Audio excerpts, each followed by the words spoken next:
it was work to get fireweed to be planted on parkboard because they they see it as being a weed that doesn't belong in a garden. So having it in a raised bed is the psychological level that allowed us to plant it here.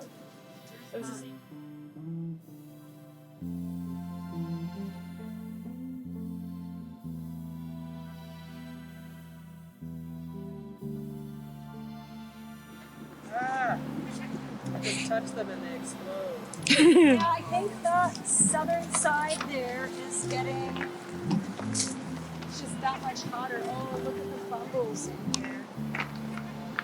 You're having a feast. Oh.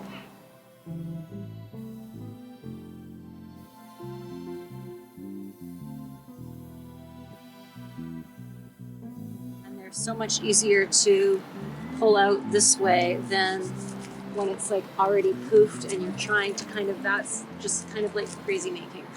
So get it before it's cooked. So you get it kind of before they poof. Yeah, so anyway, I would love for us to just do a little harvesting and playing.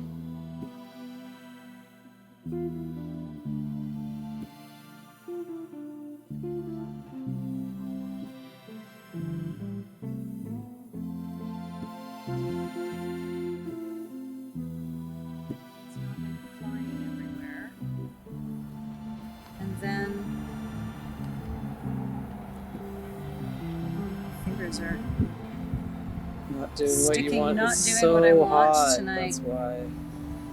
So there's that's that's the fluff, and there's this like inner. It's like the umbilical cord of the plant, right? That we can pull out now, and it's too. It gets really. It's that hard, crunchy bit that's hard to pull out of the fluff when the fluff is already blown. But when you've got a bunch of them like this, they're easy to then be able to actually make rope just straight from. I've still got a pithy bit in there. I can see it, and that pithy bit is like beautiful and pink. It's just this like gorgeous. They're often like bright pink. So that's like the fluff. But see now when it's still kind of sticky, we can actually work it. So my thinking is the ones that are like really like in the sun and on the other side seem to be glowing, but ones that are in a little bit more shade, like see that one, as soon as I touch it, it's opening. So it's like that's kind of like slightly too far gone. Maybe we can just get that. Anyway. Oh, actually, that's kind of nice. And then just rolling between the hands, and the seeds will roll out. And they're so much easier to pull out this way than when it's like already poofed. The ones that do still have, if you kind of like roll them between your fingers like this, before they pop open and they're still sticky inside, then they just kind of like pop open and you can pull out the little, I think of it as like the umbilical cord on the inside, and you can with your finger just kind of like roll because you're so wet. Yeah, but you can just kind of like roll they're not fumbling around. that floof off. Floof. Floof.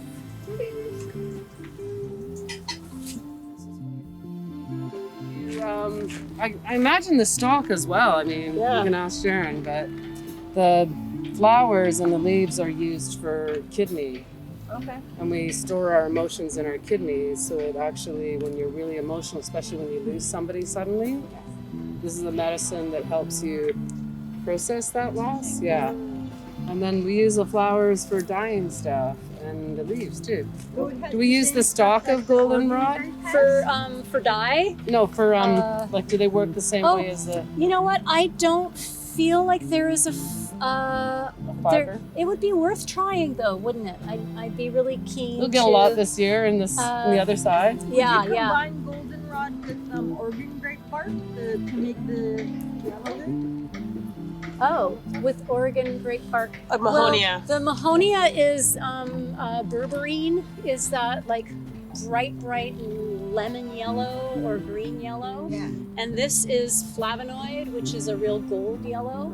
So they're two very different yellows. So they never mix the colors or nothing? I don't know. You could, but- could. You'd end up with something sort of So would you in the make middle, a but they're tea? two totally Yeah, different I just make it pigments. tea mostly. Like it's different chemistry. Dry it, will it have the So same? I generally, because yellows are Yeah, you in pick it so now many and you plants, just- especially the flavonoids. Thing So is it's the flowers different too. yellows.